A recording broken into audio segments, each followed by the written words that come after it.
just over a week away from seeing the Hogs on the field for the Arkansas spring game. That's April 15th. Yeah. And we get to see Dan Enos' offense at work, at least to a certain extent. Of course, as we always have to preface these conversations with, it's a spring game. It's vanilla. Take it for what it is. Just enjoy the guys getting out there and throwing the football around. So the Dan Enos offense, if we heard anything in the last few weeks that has given us any indication as to how this could be a little bit different? Yeah, actually. I mean, aside from personnel, right, going to have some new looks on the offensive line and the wide receivers. But in terms of just the offense itself, Razorback fans are going to see something they haven't seen in a little bit, which is a quarterback underneath the center. Kendall, I mean, unless it was a goal line situation or a 3rd and short situation, didn't see that very often at Arkansas in his time here in his 3 years. So you are going to have KJ under the center a little more. And of course, like I already mentioned, some personnel changes. Malik Hornsby's gone. Jacoby Criswell's in, North Carolina transfer. But as far as just the offense itself, you're going to see a little bit of pistol offense, something he's kind of always carried around with him. As far anything beyond that, it's we don't know, right? Because they're only going to show us just this much in practice, which I think I've been to every single practice. I don't think I've missed one. Now they did have a scrimmage Saturday that was closed off. I've been trying to dig for any kind of information, and either nobody's just willing to mention anything or they just don't know, which my guess is probably the second part there. They don't know. And then they had a scrimmage a Thursday, maybe 2 weeks before that. And again, we don't, we know that there were some guys that got a little dinged up out of that, but we don't really know what the offense, we don't have an idea of what they really ran, on the field. Ty Hudson's here talking up the Hogs. Catch Ty on his YouTube channel right there, Tusk Talk with Ty. And Ty, we want to make sure that everybody's got the best way to find you and when the show times are. And unless you've nailed something down here in recent weeks, it's much like me. It's whenever you decide to go live. Yeah, that's it. I Okay. try to stick to a Monday, Friday routine, uploading some shorts from what footage I get in practice in between that. But yeah, it's really going to be random, and then I do stuff for Patreon supporters, shout out to my Patreon peeps. I think there might be a couple maybe coming in here in a little bit. I try to do some behind the scenes stuff with them, give them some access to interviews. Trying to work with guys like Otis Kirk. I'm trying to get him back on. He's got a busy schedule, but it's random. That's just the playbook these days, especially in the off season. What is the situation out at practice in regards to your availability, your accessibility, and what you're able to get out there? Yeah, so in the beginning of spring camp, they gave us, the first 8 periods, which is tantamount to almost the whole practice. That's like 80% of practice, and they let us film quite a bit. So I tried to get as much footage of the prospect from your neck of the woods, actually, Tesla, this 3-star, 6'3", 6'4", 215-pound wide receiver.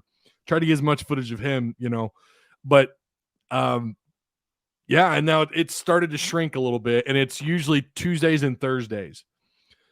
We had Pro Day, which was my very first Pro Day. I've never been to one before. That was actually really fun. Got to watch Drew Sanders just put on a show for people. I'm so ready to see if he gets drafted in the first round. I think someone's going to get a steal if they pick him up in the second round or even in the tail end of the first round, which I think a lot of projections have him going to. But it's reminiscent of regular season, except it's just that 2 days a week, and the amount of video is starting to close up.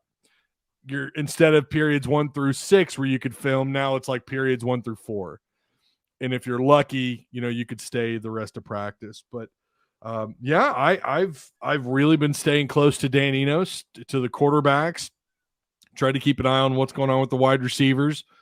And just this last week, I got some footage of Luke Haas, the 4-star freshman out of Bixby, Oklahoma. Everyone's going crazy about. They're all the way on the south end of the field. You've got to walk all the way down there, and I'm, huffing and puffing my fat butt up there to get some footage and watch him practice and watch the tight ends practice. But yeah, it's very similar for me, to last fall camp and regular season. That'll change. I don't know what the access is going to look like for the red-white scrimmage, but that doesn't really matter because that's going to be televised. I almost would rather be at home for that. But I've only missed maybe 3 scrimmages in the last 20 years. So I'd like to go, and I plan on going. So good stuff. We've got Ty Hudson here from Tusk Talk with Ty. And he's all over Arkansas athletics. Of course, the basketball team just made its run. The baseball team is on the field, I'm sure. I don't know what the status is right there, but they usually are nationally competitive. Yeah. And of course, we talk football. They just beat Alabama in a pretty tough series this weekend in Fayetteville. But yeah, it's full go right now. This is like because we know what's coming after this, right? After spring camp, then you go right into the transfer portal. And then in June, for Arkansas fans, that's when the recruiting is going to really pick up. And in June, it's going to be I was just talking to one of my sponsors today, actually, in a text message, talking to him about the month of June and how crazy it's going to get, because that's when Sam Pittman that's when the large majority of those high school recruits, you're going to get a lot of them visiting, and you're going to get a lot of them committing in the month of June. So it's going to be busy. July is that month that's just brutal. Well, yeah, I made that statement probably 20 minutes before you jumped on, that latter part of May, beginning of June, big recruiting weekends. And then a lot of guys, hey, they step off of campus and they've made up their mind. They've thought, okay, yeah, I've seen enough. Boom. Yeah. And they make a decision. Others are going to, you're going to see with some of these top recruits where they've got a recruiting weekend, boom, the first weekend of June here, then they're going here, then they're going here, then they're going here. And within 3 to 4 weeks after that, boom, there's a flood of commits across college football. Yeah. There are very few programs, a couple elite programs, that it's basically just the expectation is gun for a national championship. That's what's out there. That's all we think about. That's the expectation every year. But they are, we can make a very short list. Then you've got those hopeless programs on the other end of the spectrum. And if we just narrow this down to the SEC, you've got a lot of mid-tier programs. We'll put Arkansas in there with Ole Miss and others, where it's like, okay, is this going to be an up year, or this going to be kind of a sideways year? And are we trending forward to 2024, or is the fan base thinking, hey, this could be our chance to do something special, or this is kind of just a year in which we want to improve and look decent, but really 2024 is going to be the big year. Where do you think Arkansas is in regards to what the expectations are and what they should be? Well, year 4 for Sam Pittman, I mean, based on what he did in putting a better product, despite the win totals in 2020, listen, that team could have, and I know we don't like doing the woulda, coulda, shoulda. That team was good enough to win 5 games in a 10-game schedule in 2020. Got robbed of the Auburn game. Speaking of the Auburn people in chat, I saw some of them were wanting me to compare Arkansas and Auburn, but that game was kind of robbed from them, but that's okay. I'll give them 3 wins. And then you fast forward to 2022 and they just surpass. It was incredible. What they were able to do year 2 so quickly under Sam Pittman. And of course, so much of that has to do with the transfer portal and just guys stepping up that are natural, the recruits, guys that were actually recruited by Arkansas straight out of high school. You had some guys really step up that year. Last year was a little bit of a step back. 6-6 is not where Hog fans thought a lot of people, including myself, I thought that team was good enough to maybe win 8. Maybe the ceiling being 9, and they came up short. They ended up with just six wins, but they did win their bowl game, knocking out Kansas. Did the same thing to him in the NCAA tournament. I got to tell you, that's kind of fun to end Kansas postseason run back-to-back sports. That's entertaining. But I think the expectations, it's a tricky question because of, you mentioned all the changes. You've got two new coordinators on both sides of the ball, offense and defense. You got a new tight end coach. I like some of the moves in the secondary with what they've done in terms of who they've hired. I like what they've done so far in the transfer portal. Actually, I really like what they've done in the transfer portal. They've got some good-looking pieces coming in out of this recruiting class. Luke Haas, who I just mentioned a minute ago, I fully expect him to be a part of this offense, and along with Shamar Easter, who's not on the field yet, who's not there in spring camp yet, but he'll be here. I think he checks in the summer, and he'll be available in fall camp. You've got Ty Washington, who's a redshirt freshman tight end also. You look at the transfer pieces. I've already mentioned Slaw, and they've got a couple others that I'm curious about. It's tough to put a finger on it. I feel like the expectations probably should be, realistically speaking, around 8 to 9. Do I think they could go above that? Maybe. We'll have to wait and see. And by the way, the spring camp, I kind of agreed with what your guy said on that was on here just a minute ago, the Auburn guy. He's right. It's hard to look at a spring practice or a spring scrimmage and take a whole lot away from that. But also having saying that, I mean, I have been there. I've been at practice. I've watched these guys. Someone like Centenia, redshirt freshman out of my high school, actually, at Fayetteville High. He's looked really good throughout spring camp. He's looked pretty good. I'm surprised more people aren't writing about him. He seems to always be around the ball. He's catching. I don't see him dropping many balls. He's running over the middle. They're lining him up at the slot position. He looks really quick. We know he's a track guy out of high school. It's part of the reason why he wasn't. It was actually the reason why he wasn't here last spring when he could have been, but he had track to deal with. There's so many moving parts here. I think somewhere between 8 and 9 wins should probably be. I think should be the expectations. I mean, again, you're talking about year 4.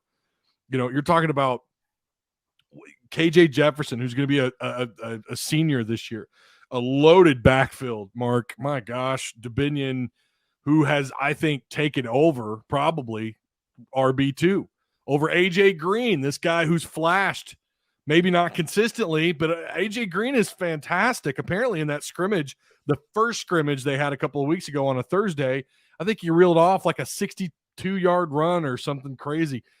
But Dubinion, who was a freshman a year ago, slowly kind of took over RB2, and he looks just as quick in practice. Now, again, you got to take that with a grain of salt.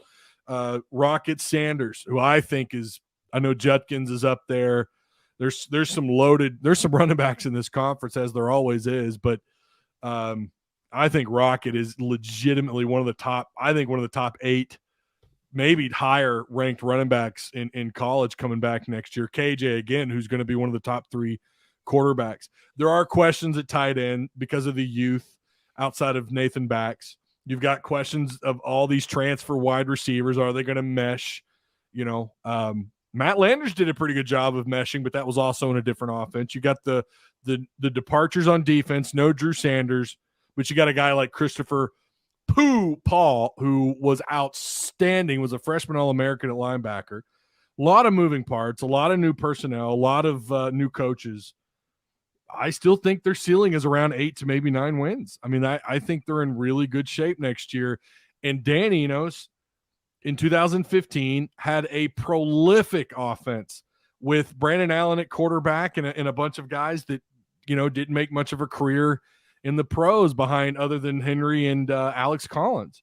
So he's back, and now he gets to work with someone like a KJ Jefferson. I'm not knocking that 2015 personnel, by the way. Those were fantastic players at the college level, but they weren't loaded down with someone like with what they have in the backfield combined with what they have at quarterback and with the potential that they have at tight end. Now, Henry was a star. Henry absolutely was a star, but behind him, you didn't really have much. I think this tight end class could be huge year 1, along with Nathan Bax, and I think they're going to go into the transfer portal and grab an older tight end. Still questions, but I think they're somewhere between 8 and 9 wins. That ought to be the expectation. Is the 2024 quarterback being groomed and on the roster? The freshman Singleton. Do you think that the quarterback who should be starting and will be starting in 2024 is currently on the roster? Yeah. Criswell. Okay. He's gotten better. And I was pretty hard on him the first 2 weeks because in spring camp, because I don't think he threw a very good ball. I mean, he looked, I don't want to say overwhelmed, but you could tell he was trying to soak it all in. I mean, you could just see it on their eyes. You know, I'm no veteran. This is my first spring camp, but I went to damn near every fall camp and I went to a lot of practices during the season. And you could tell those guys were in the vibe of it. You know, they were there. They had work to do. Some of the newcomers and, you know, Tesla and Criswell, Singleton, who's a freshman, which is a little more understandable. You could just kind of see it in their eyes. They're kind of looking around at the indoor facilities like they're trying to just soak it all in. Not to say that North Carolina doesn't have those similar kind of facilities, but you know what I mean? They're just trying to take all the whole experience in. And now Criswell's settling in.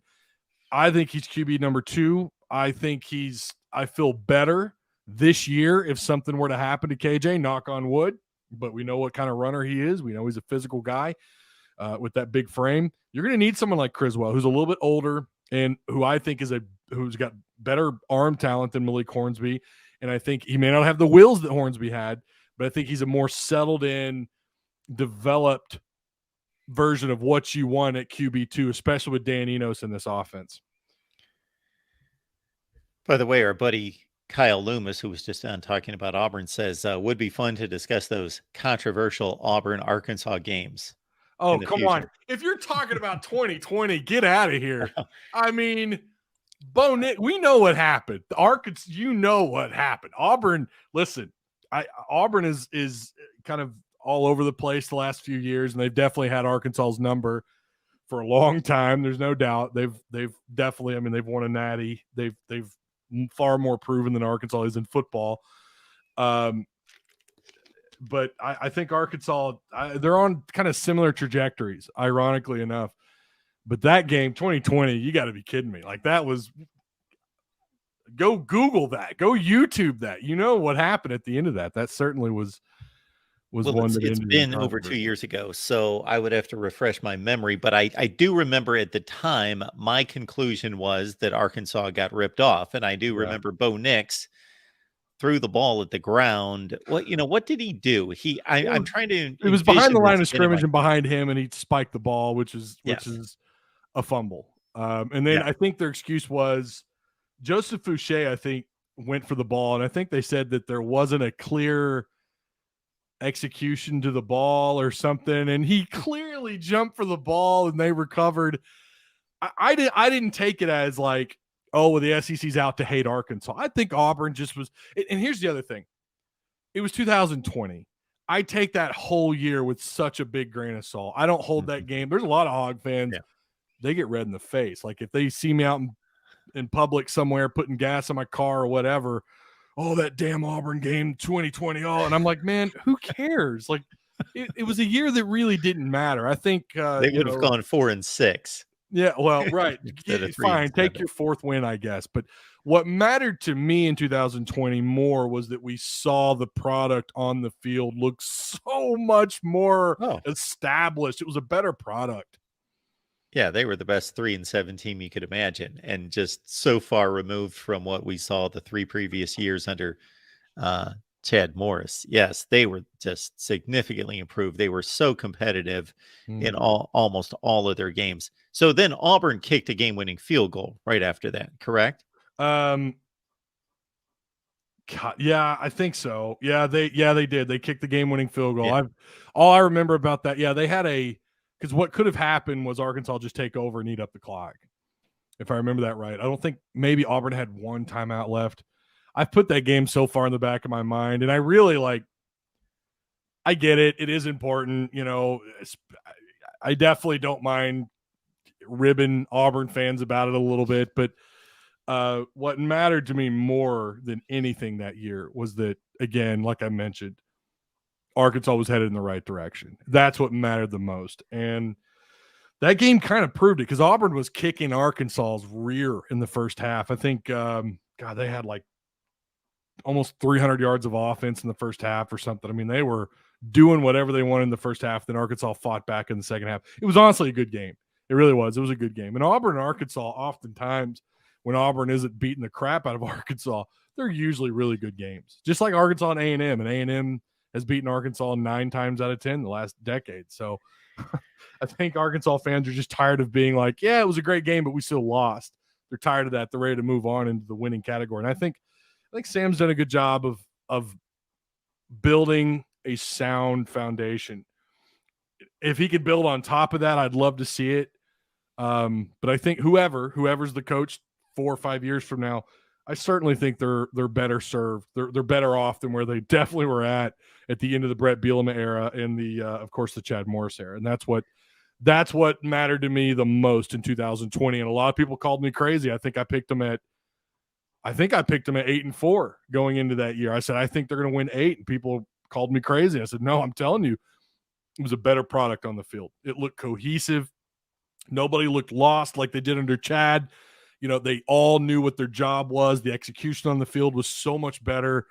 You could see it. And for that, Hog fans have got to be so thankful for Sam Pittman. But of course, now it's about building. He's laid a good foundation despite maybe underperforming in 2022, but there's still a solid foundation. It's time to build on top of that. But these 2 hires on both sides of the ball, to make those kind of hires in the same year under the circumstances that Sam's under right now, well, that's tough. That's really tough. And you know what's going to happen if one side of the ball is really bad, then Sam Pittman's the worst coach ever, you know, no matter what happens on the other side of the ball. So yeah, they're headed in the right direction, but we'll see if they can, we'll see what happens, especially with all the new hires and I don't want to say mass exodus, but maybe that's right. When you look at how many players have left the program over the last couple of years, but to still be trending, I think, in a mostly positive direction, it's a good sign. My one statement, as we bring it back to, as you've brought it back to 2023, which we should, but I've got one more comment about the past. I was just astounded that I didn't think that an SEC team outside of Vanderbilt could be as bad as Arkansas was. Like, I just didn't think it was possible. Like, you can be that bad in the league. Obviously, somebody's got to lose the games inside the SEC, but I don't know if people remember the list of teams that Arkansas lost to. Colorado State, what was it? Western Kentucky, North Texas. Yep. And some of these games weren't even close. Like, I couldn't believe how bad that they suddenly became. I just was like, this isn't like a mid-tier SEC program. Yeah. And they've just like dropped like Bielema didn't do the job and he didn't get it done, but they were good for a couple seasons under him. That they just bottomed out that significantly, just astounding to me. I've been, you know, so now that I've been to practice, and I hate to keep bringing that up, but it is astounding the things that other media people tell me about that era. And one of the things, I won't name him, but you know, someone knows who he is in Arkansas media. Everyone knows who he is if you pay attention to Arkansas football. We were talking about the Chad Morris era and why we weren't allowed. The media is not allowed. I don't consider myself media, by the way, but I'm just a commentator. These guys are media. The guys that, you know, write this stuff down. They've got their notepads, right? And it's crazy to watch them work. You know, they're writing and they're looking, they're writing, they're looking. We are new media, Ty. I guess so. I don't know. I've been scolded before and told that I'm a pretender, and I'm like, I don't even pretend to be media. I'm just a fat mouth with a camera and a microphone. But we were talking about why the media wasn't allowed to walk in between, because you have the indoor facility, and then adjacent to it you have the outdoor part of the field, and then you have where the special teams field to the left. The media is not allowed to go up the middle anymore, and it had something to do with the Chad Morris something at practice. But they told me that when he first got here, and I think it was in his spring camp, he would walk around and he had a microphone attached to his head, and he was barking out orders over the microphone. Nobody could hear him, and that practice was complete chaos. the assistants didn't know what they were supposed to be doing, apparently, and I've had that confirmed by a couple of people. And the players didn't know what they were supposed to be doing. It makes so much sense, Mark, because I remember watching them and thinking, my God, they just look so disoriented. No one knows what they're supposed to be doing. That's on the field and on the sidelines. And hearing the more of these stories that I've been hearing, it just makes so much sense. And then you hear them talk, some of them that are old enough to remember the Houston Nutt era. I'll ask them, like, was there anything goofy that Houston did? Oh, there might have been a couple things. Nothing like what we saw in the Chad Morris era. And apparently, watching Pittman's practices, they're very organized. It's let's go. They've got of course, like I said, you've got a period. And I think they're, I don't even pay attention to how long the periods are. I think they're 10 minutes each. Sometimes I think they change. But it's real quick. And it's like, you go through the motions of what you're supposed to be doing, and then they might switch it up on you. But it seems really well organized to me. And again, you see that reflection on the field. So it starts in the off season. All this stuff starts to the very basics of how they run practice, all the way down to the individual's responsibility within their position. So again, I don't know much about the Chad Morris era in terms of what was going on at practice, but knowing what these people are telling me versus what I'm seeing now, Hog fans should be very appreciative of Sam Pittman. I'm not saying you got to settle for 6-6. I'm not saying that at all. Of course, you want to do better, but Sam definitely cleaned that up, and it's much more organized in practice. The last part in that doesn't make any sense to me is it would be understandable if you hired someone, any program in college football, hired straight from the high school ranks, number one, or if they hired a assistant coach or a coordinator from another program in which that coach was not in charge of a program, but he coached at SMU. He was the head coach at SMU, and they were pretty good.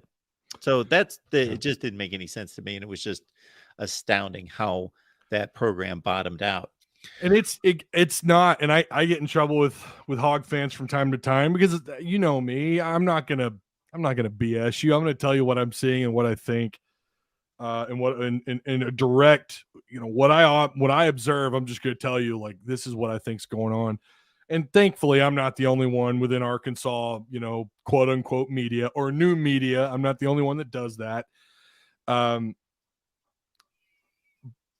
when you think about what they thought they were getting, he had one, I think 7-win season at SMU, and they did look like that was not a bad product. Granted, it was in a group of 5 school, but I think what they thought they were getting when they hired him, I think they thought they were getting, Clemson offensive coordinator. I think that's what they thought they were getting. That offense, that well-oiled machine that Clemson became. I think they thought they were getting that. And he did show signs of it at SMU. He did. I mean, I wasn't one of these people that had a crystal ball that knew it was going to be bad. I was kind of excited for it.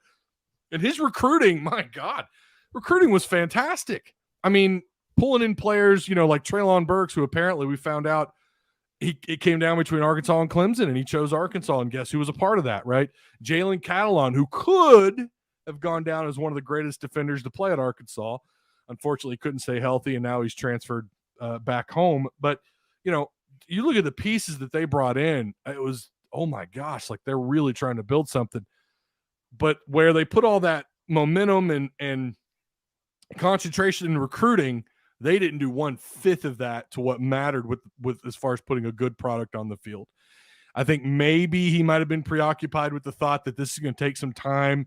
I'm just going to do the bare minimum as far as what we're doing in practice. I'm going to put all my concentration in recruiting. Maybe that's what was going on. I don't know. We've heard Sam Pittman kind of talk about, the pressures of balancing that and how difficult that can be. And maybe Chad just put all of his chips into that corner, into recruiting. He did a fantastic job. He recruited at a level where you would expect Arkansas. They should be about a top 20, top 25 year in, year out recruiting program. But Chad and the end of the Brett Bielema era really set them behind. But and it could also just be that he's just a horrible coach. Maybe that's what's going on. That is very likely because, he took that negative momentum with him somewhere else as a offensive coordinator, and it didn't work out there either. Crashed and burned there. So yeah, it is hard to believe that they were as bad as they were. It really is. We've got our buddy Dan Beast Media, who's a YouTube member. So if you would like to join us here at the Voice of College Football as a YouTube member, you can join right on the front page of the channel. But Dan Beast Media is asking, how has Jaheim Singletary looked for the Hogs so far? He was looking for an opportunity, and I wish him well. He is not on campus yet. At least I haven't seen him. Maybe he's there. I don't know. I haven't seen him. I don't think he's there yet. I think he's supposed to be here in July. I could be wrong about that. If he's there, it must have been the one day that I wasn't there. But I don't think he's on campus yet. But they are excited about him. I think he's supposed to be a redshirt freshman, former 5-star from Georgia. Huge get for Arkansas. Really excited about the possibilities there because we know in the secondary that's one place where they were abysmal. They were so bad. They were one of the worst in the country in total pass defense. And again, they put so much concentration. If you look at the changes on defense, they put so much effort into fixing things on the defense and hiring a guy like Travis Williams and then bringing in Marcus Woodson, who's going to be the co-defense coordinator, who's going to help. Similar what he did at Florida State, where he's going to kind of help adjust the secondary and work on coverage. That's going to be his role, I think, on the defense. They kept Deke Adams on the defensive line. We'll see if that pass rush could keep that momentum. They are going to go to a 4-man front on the defense. They're going to go away from that 3-man front. They're going to go to a 4-man front, 4 legit defensive linemen. But yeah, it's clear that there's an emphasis on the defensive side of the ball. And I think we'll see if Travis Williams was the right hire, but I really like Marcus Woodson, and it's because of Marcus Woodson that they were able to bring in Singletary.